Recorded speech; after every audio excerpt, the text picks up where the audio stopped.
کیا اس شدت کا رد عمل دینے کی صلاحیت افغان طالبان یا پاکستانی طالبان میں ہے کہ جس حوالے سے خدشات ظاہر کیے جا رہے ہیں؟ اگر پاکستان ٹارگیٹڈ کارروائی کرے گا تو پھر پاکستان اور افغانستان کے جو معاملات ہیں وہ کس حد تک مزید خراب ہو سکتے ہیں؟ ان امکانات پر جو ہے وہ بات کی جا رہی ہے۔ پاک افغان سرحد کی مکمل بندش کے حوالے سے اب یہ ممکن ہے کہ پاک افغان سرحد کو مکمل طور پر بند کر دیا جائے، یعنی وہاں سے بھی کوئی نہ آئے، یہاں سے بھی کوئی نہ جائے، اور یہاں سے سلسلہ جو ہے وہ آپ کو پتہ ہے کہ چل رہا ہے۔ 4.5 لاکھ کے لگ بھگ افغان مہاجرین جو ہیں وہ اب تک واپس جا چکے ہیں، اور اگر اس سرحد کو کاروباری حوالوں سے جو ایک آمد و رفت ہے اس کے لیے بھی اگر بند کر دیا جاتا ہے، تو پھر اگر یہ تعلقات اس نوعیت تک خراب ہو جائیں گے پاکستان اور افغانستان کے، تو پھر بہت زیادہ عرصہ لگے گا ان تعلقات کی بحالی کے حوالے سے۔ اس پر بات ہو رہی ہے، پاکستان میں اس معاملے کے اوپر بات ہو رہی ہے، افغانستان میں اس معاملے کے اوپر بات ہو رہی ہے کہ اگر بار بار پاکستان مطالبہ کر رہا ہے افغان گورنمنٹ سے اور افغان حکومت اس کا درست طریقے سے جواب نہیں دے رہی، تو پھر پاکستان نے بھی ہو سکتا ہے کہ کچھ آپشنز جو ہیں وہ رکھے ہوں۔ بلوچستان کے نگران وزیر اطلاعات جان اچکزئی ایک قدم آگے بڑھ کر بات کرتے ہیں، اور کچھ باتیں ان کی ایسی بھی ہوتی ہیں کہ شاید ریاست پاکستان کا وہ موقف نہیں ہوتا، اتنا سخت موقف ریاست پاکستان کا نہیں ہوتا جتنا سخت موقف جان اچکزئی صاحب کا ہوتا ہے، اور اس کا پھر رد عمل بھی سامنے آتا ہے اور پھر افغان میڈیا بھی اس پر بات کرتا ہے، خصوصاً جنرل جو مبین ہیں، جو سوشل میڈیا پر بڑے مقبول ہیں، ان کی طرف سے بڑا عجیب قسم کی باتیں کی جاتی ہیں۔ پاکستان اگر کوئی کارروائی کرے گا تو پھر وہ کہاں پہ کرے گا؟ کیا افغانستان میں پاکستان کو کالعدم ٹی ٹی پی کے ٹھکانے معلوم ہیں؟ کیا پاکستان کے پاس ایسے شواہد موجود ہیں کہ فلاں فلاں صوبے میں، فلاں فلاں ضلع میں، فلاں فلاں علاقے میں کالعدم ٹی ٹی پی کے لوگ موجودگی رکھتے ہیں؟ پاکستان کے جو مذاکرات کی تاریخ ہے وہ کوئی اتنی شاندار نہیں ہے۔ کالعدم تنظیموں کے ساتھ یا عسکریت پسند تنظیموں کے ساتھ پاکستان نے جب بھی جس دور میں بھی مذاکرات کیے ہیں تو ان کا انجام ٹھیک نہیں نکلا، اور سوات میں آپ دیکھ لیں، مولانا صوفی محمد کے ساتھ آپ دیکھ لیں، اسی طرح مفتی نور ولی محسود کے ساتھ کابل میں مذاکرات دیکھ لیں، اس سے پہلے جو امن معاہدے ہوئے وزیرستان میں، اس کا پھر انجام دیکھ لیں۔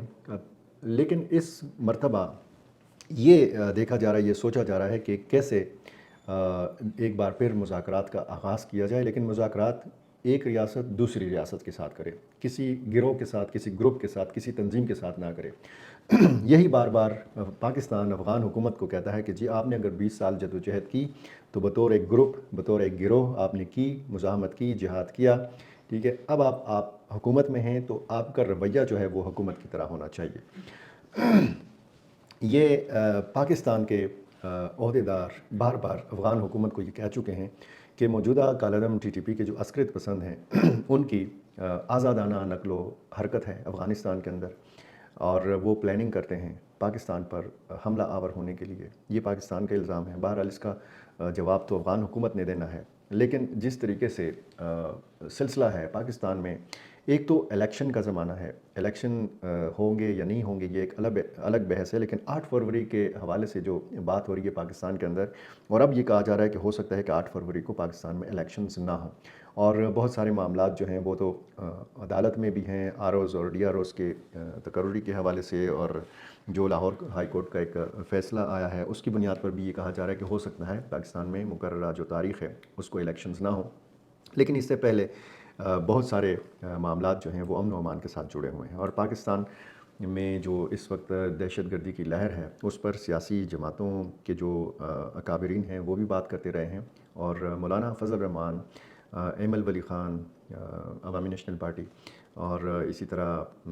پاکستان پیپلز پارٹی کے آصف علی زرداری، دوسری جو جماعتیں ہیں، سیاسی جماعتیں ہیں، وہ امن و امان کی صورتحال کے حوالے سے بات کرتے ہیں، اور اب یہ امکان زیادہ زور پکڑ رہا ہے کہ ہو سکتا ہے کہ اسی امن و امان کی صورتحال کو پیش نظر رکھ کر پاکستان میں الیکشن ملتوی کر دیے جائیں۔ اب اگر پاکستان آپشنز کا استعمال کرتا ہے تو ظاہر ہے کہ پھر اس کا رد عمل جب آئے گا تو پھر سافٹ ٹارگٹ جو ہیں وہ زیادہ پیش نظر ہوں گے، اور سافٹ ٹارگٹ وہی انتخابی سرگرمیاں، سیاسی جماعتوں کی ریلیاں، سیاسی جماعتوں کے جلسے، سیاسی جماعتوں کی کنونشنز. تو یہ پھر ایک چیز ہو سکتی ہے کہ اگر خدا نخواستہ کوئی اس طرح کی صورتحال بنتی ہے اور پھر اس کا ریئیکشن آتا ہے تو پھر ظاہر ہے کہ پاکستان میں پھر انتخابی سرگرمیاں جو ہیں وہ اس طریقے سے نہیں ہو پائیں گی جس طریقے سے پاکستان میں ہمیشہ الیکشنوں میں امید کی جا سکتی ہے. پچھلے الیکشنوں میں بھی ہم نے دیکھا کہ یہی صورتحال رہی ہے. پاکستانی فوج کے سربراہ جنرل عاصم منیر امریکہ میں ہیں. آپ کو پتہ ہے انتہائی اہم یہ دورہ ہے اور انہوں نے وہاں پر امریکی وزیر دفاع سے اور جوائنٹ چیف آف سٹاف سے الگ الگ ملاقاتیں کی ہیں. ان ملاقاتوں میں ظاہر ہے کہ دفاعی تعاون پر ہی تبادلہ خیال کیا گیا ہے اور امریکی وزارت دفاع نے اس حوالے سے ایک بیان بھی جاری کیا ہے اس ملاقات کا. خصوصاً جب آپ وزیر دفاع امریکی وزیر دفاع اور ہمارے آرمی چیف کے مابین ملاقات کے حوالے سے بات کریں تو اس بیان کے مطابق علاقائی سلامتی سے متعلق حالیہ پیش رفت اور دو طرفہ دفاعی تعاون کے ممکنہ شعبوں پر تبادلہ خیال کیا گیا. دونوں عسکری رہنماؤں نے سلامتی کی موجودہ صورتحال اور دفاع کے شعبے میں جاری دو طرفہ تعاون پر بات چیت کی. بطور army chief general Asim Munir کا امریکہ کا یہ پہلا دورہ ہے. پچھلے 13 مہینے سے وہ آرمی چیف ہیں اور جس میں اس دورے میں امریکی فوج اور حکومت کے جو سینئر رہنما ہیں ان سے آرمی چیف کی ملاقاتیں طے ہیں. وہاں پر جو جرائد ہیں امریکی جرائد ہیں ان میں باقاعدہ اس حوالے سے خبریں بھی آ رہی ہیں، مضامین بھی لکھے جا رہے ہیں. ایک معروف امریکی جریدے فارن پالیسی میگزین کے مطابق پاکستانی فوج کے سربراہ ایک ایسے وقت میں واشنگٹن کا دورہ کر رہے ہیں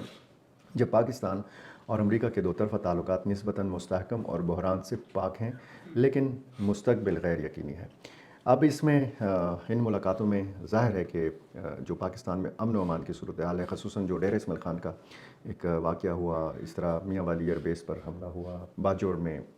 جے یو آئی کے ورکرز کنونشن کو یعنی سیاسی ایک سرگرمی کو نشانہ بنایا گیا. یہ سارے معاملات بھی اس ملاقات میں ضرور جو ہے وہ ڈسکس کیے جانے کا امکان ہے. اور جو صورتحال اس وقت پاکستان میں ہے، پاکستانی عہدیدار بار بار یہ کہہ رہے ہیں کہ افغانستان میں موجود کالعدم تحریک طالبان پاکستان کے جو عسکریت پسند ہیں وہ پاکستان کی سلامتی کے لیے ایک بڑا خطرہ ہے اور اسلام آباد کابل سے یہ مطالبہ کرتا آ رہا ہے کہ وہ اپنی سرزمین کو دہشت گردی کے لیے استعمال نہ ہونے دے اور افغانستان میں موجود ایسے عناصر کے خلاف کارروائی کرے. پاکستان سے افغان مہاجرین کا انخلا بھی جاری ہے اور ساتھ ساتھ جو صورتحال اس وقت ہم دیکھ رہے ہیں کہ آرمی چیف کا اگر امریکہ کا دورہ ہے تو اس میں ظاہر ہے کہ ایک دونوں ملک جو ہیں اتحادی ہیں، دونوں ملکوں نے دہشت گردی کے خلاف جنگ میں ایک دوسرے کا بھرپور ساتھ دیا ہے. لیکن اب اگر پاکستان اور افغانستان کے معاملات کو دیکھا جائے تو پھر امریکہ کا یہ کہنا ہے کہ اسلام آباد کو اپنے معاملات جو ہیں وہ کابل کے ساتھ دو طرفہ طور پر حل کرنا ہوں گے. اس میں امریکہ کی جو مداخلت ہے یا امریکہ کا جو کردار ہے وہ اس طریقے سے پھر شاید اس طریقے کا فائدہ نہ دے سکے جس طریقے سے اگر دونوں ملک آپس میں خود مل بیٹھتے ہیں اور یہ مسائل حل کرتے ہیں. فوجی تعلقات کی بحالی جو ہے اس کا امکان ہے اور معطل جو سیکیورٹی امداد ہے اور جو فوجی تربیت کے پروگرام ہیں یہ بھی بحال ہونے کے امکانات ظاہر کیے جا رہے ہیں. اور جو صورتحال اس وقت پاکستان اور افغانستان کے ہیں اس تناظر میں بھی آرمی چیف کا جو دورہ ہے وہ انتہائی اہمیت کا حامل ہے. اور یہ بھی کہا جا رہا ہے کہ اگر پاکستان مستقبل میں افغانستان کے حوالے سے کسی آپشن کا استعمال کرتا ہے تو اس میں پھر امریکی کیا کردار ہوگا، امریکہ کا کردار ہوگا یا نہیں ہوگا، اس پر طرح طرح کی باتیں ہو رہی ہیں. میں نے مولانا فضل الرحمان کے حوالے سے آپ کو بتایا تھا کہ ان سے مدد لینے کا سوچا جا رہا ہے. امریکہ سے جب واپس آئیں گے آرمی چیف تو اس حوالے سے بھی پیش رفت کا امکان ہے اور یہ اب سوچا جا رہا ہے کہ جو نظریاتی قربت ہے افغان طالبان کے ساتھ جن علماء کرام کی تو ان کو بروئے کار لائے جائے، ان کا وفد جو ہے وہ یا تو افغانستان بھیجا جائے یا پھر کسی ایسے ملک میں یہ ملاقات ہو یا یہ مذاکرات ہوں کہ جو دونوں ملکوں کو پھر قبول ہوں. یعنی موجودہ حالات میں یہ کہا جا رہا ہے کہ یہ شاید بہت مشکل ہے کہ افغانستان سے وفد آئے اور افغان طالبان کا، افغان حکومت کا اسلام آباد پھر یہاں پر مذاکرات ہوں یا پاکستان کے کسی اور شہر میں مذاکرات ہوں. یہ بہت مشکل ہے اور پھر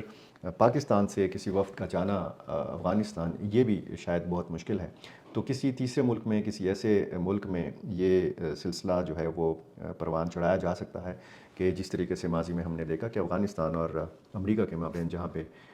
ہوئے مذاکرات اور پھر دوحہ معاہدہ جو ہے وہ سامنے آیا۔ ایک مختصراً میں بات کرنا چاہوں گا مسئلہ فلسطین پر۔ قائد اعظم کے دو ریاستی حل کے موقف میں تبدیلی کفر نہیں ہے، یہ کہنا ہے نگران وزیر اعظم انوار الحق کاکڑ کا، اور انہوں نے جو ہے بڑا کھل کے کچھ باتیں کی ہیں۔ اس کا جو رد عمل آ رہا ہے، اس رد عمل کا رد عمل نگران وزیر اعظم کی طرف سے نہیں آیا ابھی تک، کیونکہ بہت زیادہ اس پہ بات ہو رہی ہے۔ یہ ARY نیوز کے پروگرام 11th آر میں وسیم بادامی نے پوچھا تھا سوال، بہت سارے معاملات دوسرے بھی پوچھے تھے، لیکن اس انٹرویو کے دوران مسئلہ فلسطین سے متعلق جو دو ریاستی حل کے حوالے سے سوال تھا، اس پر نگران وزیر اعظم نے کہا کہ یہ میں نہیں، پوری دنیا کہہ رہی ہے، دو ریاستی حل کی بات ہم سے منسلک کر دی گئی ہے جیسے ہم نے اس کی تجویز دے دی ہے۔ ساتھ ہی انہوں نے سوال کیا کہ جس طرح فلسطین میں بچے اور خواتین شہید کیے جا رہے ہیں، بتائیں اس کا حل کیا ہے۔ انہوں نے کہا کہ کسی صورت میں اگر کوئی تجویز موجود ہے تو سامنے لائیں، فلسطینیوں سے پوچھیں کہ وہ کیا چاہتے ہیں۔ میں فلسطینی ہوں، آپ فلسطینی ہیں، یا کانفرنس کروانے والے فلسطینی ہیں۔ فلسطینیوں نے فیصلہ کرنا ہے کہ انہوں نے یہودیوں کے ساتھ، اسرائیلیوں کے ساتھ کیسے رہنا ہے، کن اصولوں پر زندگی گزارنی ہے، ایک دوسرے کے وجود کو تسلیم کرنا ہے یا نہیں کرنا۔ ہم ہمسائے ہیں، ہم ان کا حصہ نہیں ہیں۔ انوار کا بچہ نہیں مارا جا رہا، بادامی کا بچہ نہیں مارا جا رہا، جن لوگوں کے بچے شہید ہو رہے ہیں پہلا حق ان کا ہے، ان سے پوچھیں کہ وہ کیا چاہتے ہیں۔ حماس کے فلسطینیوں کے نمائندہ ہونے کے سوال پر ان کا کہنا تھا کہ اس کا فیصلہ بھی فلسطینی کریں گے، میں یا آپ نہیں کریں گے۔ ہماری طرف اس چیز کو دھکیلنا کہ ہم یہ تجویز دے رہے ہیں، یہ تاثر درست نہیں ہے۔ انہوں نے کہا کہ یہ ایک پیچیدہ معاملہ ہے، کوئی سادہ معاملہ نہیں ہے، اور اس حوالے سے جو اسلامی دنیا کا موقف ہے اس کا ساتھ دینا چاہیے اور کوشش کرنی چاہیے کہ وہاں امن ہو۔ ایک سوال کے جواب پر، اس سوال پر کہ جب ہم اسرائیل کو سپورٹ کرتے ہیں تو کیا ایک طرح سے ہم اسرائیل کے وجود کو ہی نہیں تسلیم کر رہے، جو کہ قائد اعظم کے اس بیان سے روگردانی کرتا ہے کہ اسرائیل امریکہ کا ایک ناجائز بچہ ہے جو نہیں ہونا چاہیے، کیا ہم اس کے خلاف نہیں جا رہے؟ اس پر انوار الحق کاکڑ نے جواب دیا کہ بہت سارے لوگ اس کا حوالہ دیتے ہیں، سیاست کوئی کام کرنے کا نام نہیں بلکہ سیاست کچھ حاصل کرنے کا نام ہے۔ قائد اعظم میں اور جو ادیان کے نبی اور رسول گزرے ہیں ان میں بنیادی فرق یہ ہے کہ ان پر جو الہام آیا ہے اس میں تبدیلی نہیں ہو سکتی، لیکن اس سے ہٹ کر جتنے بھی سیاسی رہنما یا سماجی دانشور آئے ہیں، حالات اور واقعات کی روشنی میں آنے والے وقت میں جو دوسرے لوگ ہوتے ہیں وہ اس پر سوچ بچار کرتے ہیں، اور اگر کہیں پر کچھ تعمیری موقف یا کچھ تبدیلی کی ضرورت ہوتی ہے تو وہ لائی جا سکتی ہے اور وہ آ سکتی ہے۔ قائد اعظم کی پوزیشن کے تبدیل ہونے پر پابندی نہیں ہے۔ یہ وزیر اعظم کا بیان تھا جس پر بڑی لے دے ہو رہی ہے، بڑا اس پہ رد عمل جو ہے وہ آ رہا ہے، خصوصاً مذہبی جماعتوں کی طرف سے بھی، مذہبی اور سیاسی جو ہمارے رہنما ہیں ان کی طرف سے بھی، لیکن اس رد عمل کا ریئیکشن نہیں آیا وزیر اعظم انوار الحق کاکڑ کی طرف سے۔ دیکھنا اب یہ ہے کہ پاکستان اور افغانستان کے معاملات کہاں جا کر رکتے ہیں۔ امریکہ اور پاکستان کے مابین جو تعاون ہے وہ اس تعاون کا مستقبل کیا ہے، اس خطے میں کیا تبدیلی آ سکتی ہے، کیا تبدیلی جو ہے وہ امن و امان کے ساتھ، اس سارے معاملے کے ساتھ جڑی ہوئی ہے، کیا بنیادی معاملہ جو ہے وہ کالعدم TTP کا ہے، اور اگر بنیادی معاملہ کالعدم TTP کا ہے تو کالعدم TTP کو پاکستان بھی اپنے لیے خطرہ سمجھتا ہے، امریکہ بھی اپنے لیے خطرہ سمجھتا ہے، اور اس میں پھر افغان حکومت کا کیا کردار ہو سکتا ہے، اور پھر پاکستان کے لوگوں کا کیا کردار ہو سکتا ہے، خصوصاً مولانا فضل الرحمان کے حوالے سے جو میں نے آپ کو بات بتائی تھی، وہ کیا کردار ادا کر سکتے ہیں۔ آنے والے کچھ دنوں میں یہ تصویر بھی بڑی حد تک واضح ہو جائے گی۔ بہت شکریہ۔